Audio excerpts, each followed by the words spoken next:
So wow, we got some crazy cards coming at you in this one.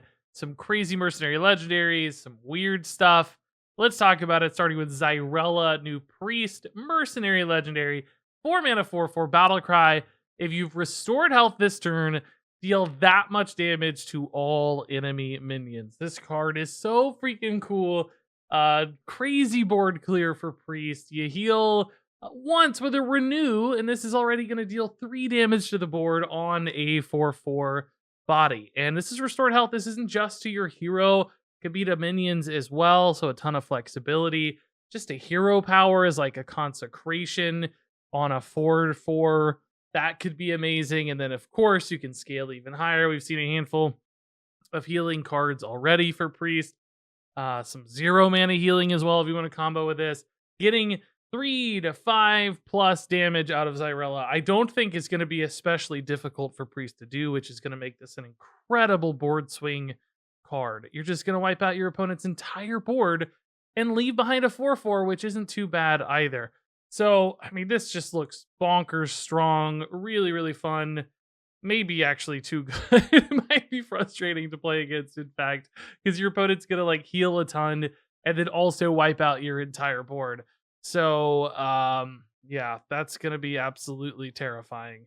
Maybe, maybe too good. This is so strong, I feel like. I mean, in theory, I like it, but then I remember it's in priest, and I'm scared I'm gonna hate it at some point.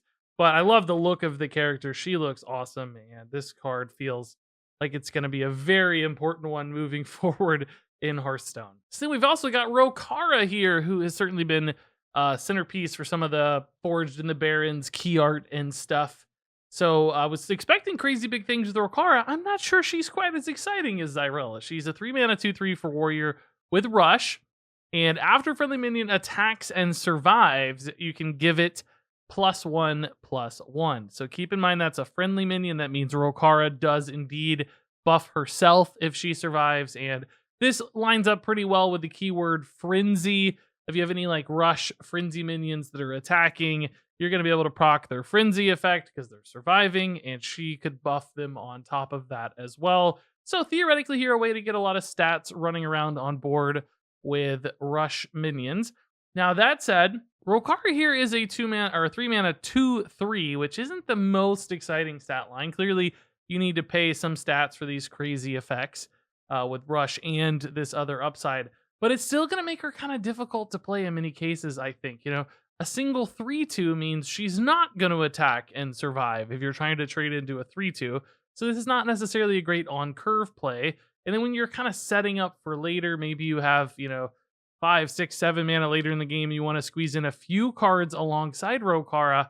In many ways, I'm not sure the 3 mana overhead you have to pay here to get Rokhara down is necessarily going to be worth the buffs, because you got to have the right board states, the right mana cost, the right stuff to potentially trade into. There is, of course, if you're left with any minions behind on board, you don't have to pay for an additional like rush minion. You might just be able to trade it in, but I still feel like there's going to be a lot of awkward scenarios where it's hard to fit Rokhara into your turn in a compelling way. And I mean, as a 2/3, she's not really adding that much into the mix herself. So it feels like you're going to need a lot more. And maybe there's some hand buff stuff that gets Rokhara to feel better on her own. And it makes these, attack and survive trades a little bit more possible. It's also just noteworthy, like going face does indeed proc this. It doesn't say it has to attack and take damage. It just says after friendly minion attacks and survives, it gets the buff. So, I mean, if you're ahead in the game and you're just going face a lot, that's a way to get buffs, but it's after. So it's not like the damage is going to be going face that turn either. So just a handful of things here that seem like it's going to make Rokhara hard to play and feel awesome. I think she'll feel fine sometimes. But I think most scenarios Rokhara is going to feel like a card you have to force in instead of one that feels really exciting and is turning into this crazy swing turn. So I'm not totally in love with Rokhara like I am Zyrella. So this next one's crazy. Karagal Battle Scar, a new neutral legendary minion, a 7 mana 5/5 battle cry. Summon a 5/5 lookout for each watch post you've summoned this game. And we'll go talk about watch posts and then come back to this. Here's a watch post, the Morshan watch post. It's basically a can't attack minion, and there's going to be another one we see here. It's a 3-mana 3/5, and it reads, after your opponent plays a minion, summon a 2/2 grunt. So these are just like things you plop down, and they have trigger effects based on what your opponent does. And in this case, you get 2/2s every time your opponent plays a minion. So it's almost like a mirror entity, with stats, and clearly it's not quite a mirror entity because you're not getting the exact minion, you're just getting something. Actually, it's kind of like Ogremancer, a card we've seen a lot. These are basically Ogremancers that can't attack. And there's also the Crossroads Watch Post here. It's a 4-mana 4/6. Whenever your opponent casts a spell, give your minions +1/+1, which of course the Watch Post here itself will also gain +1/+1. So the idea here is like you plop these down, your opponent doesn't necessarily have a great way to deal with them because they're pretty well statted, right? High health totals and stuff. So maybe you get a couple triggers off of this, and a couple 2/2s is nice. A little bit of a board buff might be nice too if you've got some stuff there and you're ahead. And theoretically, these triggers start to add up to a lot of value. And then you have this finishing piece here with Karagal Battle Scar, who's going to summon you a bunch of 5/5s for all the watch posts you played earlier. Now, we're only seeing 2 right now. I mean, perhaps there are going to be more. There are certainly a lot of places in Barrens that could have a watch post, but that would be 4 5/5s. I would like to hope you'd see at least up to 6 to like fill your board with Karagal. So maybe just at least one more watch post seems like a possibility. And then this is clearly a nice turn. Full board of 5/5s is awesome. We've seen a handful of cards do this historically in Hearthstone.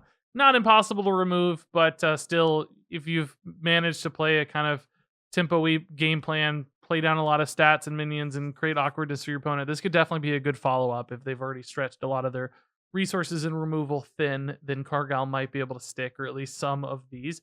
And you're going to have some complementary deck because this is only 6-7 cards or whatever, probably. So you got something else going on too. This might just be one extra little piece of the puzzle. And with these minions, like this can't attack aspect,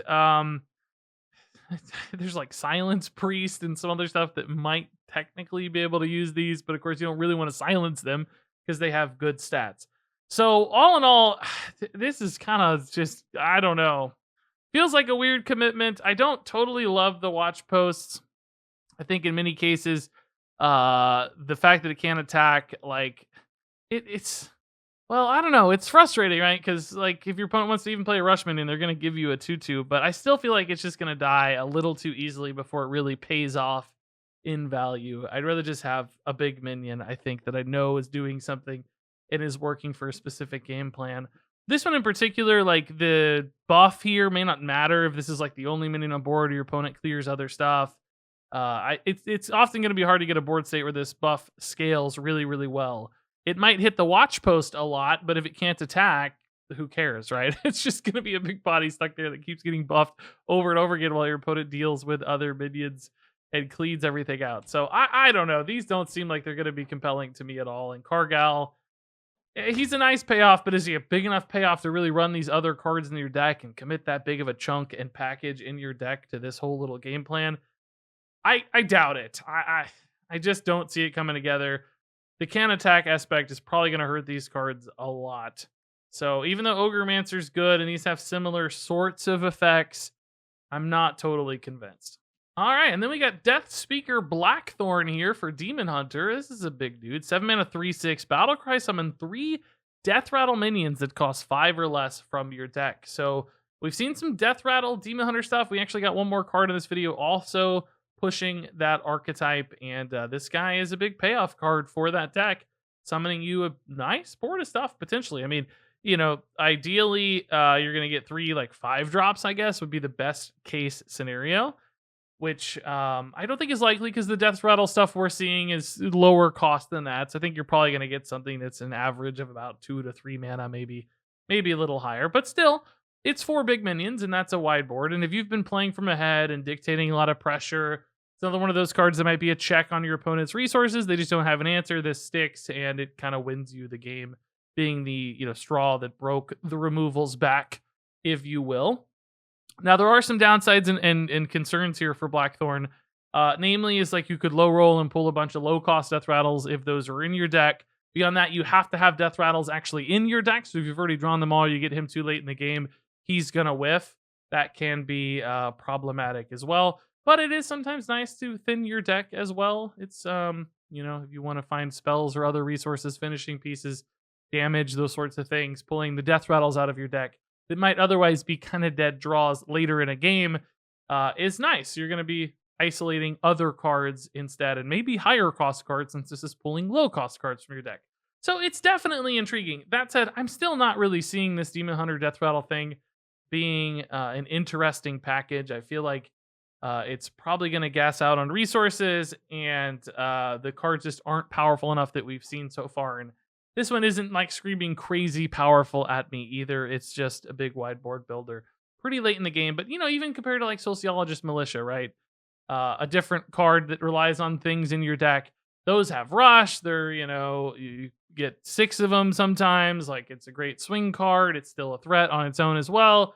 It just feels like Blackthorne here is a real, not even close to as good as something like Militia. So it's hard to compete against Militia. It's a good card, but you kind of have to, because that's another thing Demon Hunter is relying on, and another package that's supporting that class. All that said, I kind of think this Death Rattle Demon Hunter stuff might be doomed, and I don't totally believe Blackthorne is enough right now, at least, to save it. Maybe if this just keeps getting support more and more and more, this could be the big thing that makes it worth it, but I'm not convinced. So here's that other Death Rattle Demon Hunter synergy card, and Vengeful Spirit is really cool looking. The color palette and stuff on this one's just amazing.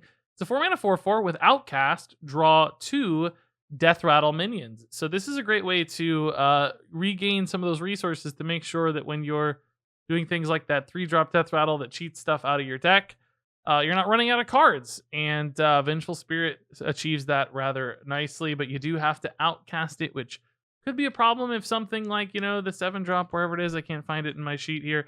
If the 7-drop's clogging up your hand, could get in the way of Vengeful Spirit. But I still think there'll be many scenarios where you play a bunch of low-cost stuff.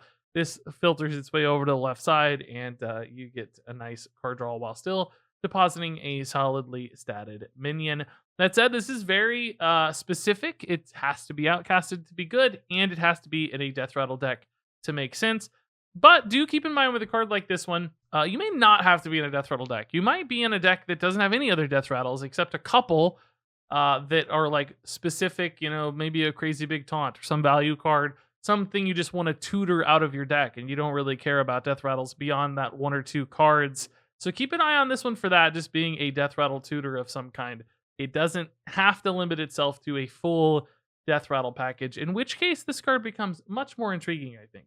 And then next up here we have the Barrens Blacksmith, a 5-mana 3/5 with Frenzy. Give your other minions +2/+2.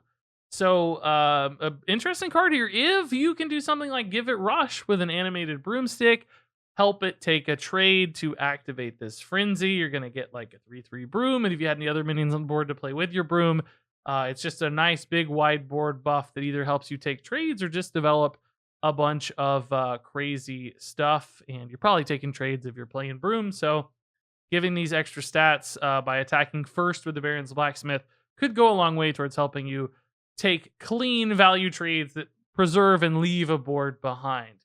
Now, that said, this is a pretty specific effect, and I think it's not good really outside of those broom sort of scenarios. Plopping this down on turn 5 and kind of hoping it works later, it's probably not a game plan that makes a lot of sense. It doesn't have some insanely high health total by the time you get to turn 5 in the mid game. And I think it has a high likelihood to whiff, and it does demand you have minions on board to really be worth it. So lining up those scenarios where you get this down and frenzy it at the right time are going to be tough. It's not just an obvious sort of thing. It clearly, you could run this in a class that can damage it itself, whether that's from Mage Ping to, Cruel Taskmaster and Warriors, probably a more fitting example. But it's just a lot of mana commitment at that point and a lot of overhead, and it's just not a huge, crazy buff. So, in other words, I don't really think the efficiency of this card is high enough to warrant all the trouble you have to take to get it to work, because it seems like it's actually quite a bit of trouble. And therefore, I don't think the Barrens Blacksmith is a card we're going to see all that often in Hearthstone. Zyrella is a 5-star card. Rokhara is a 3-star card. Karagal Battle Scar is a 2-star card. Morshan Watchpost is a 3-star card. Crossroads Watchpost is a 2-star card. Vengeful Spirit is a 4-star card. Barrens Blacksmith is a 2-star card. Death Speaker Blackthorne is a 3-star card. And there you go. That's it for this review. That wraps it up. We are moving through. This was a lot of legendary cards in this one. So thanks much for watching. Share your thoughts on these cards down there in the comments below as always. And until next time, game on.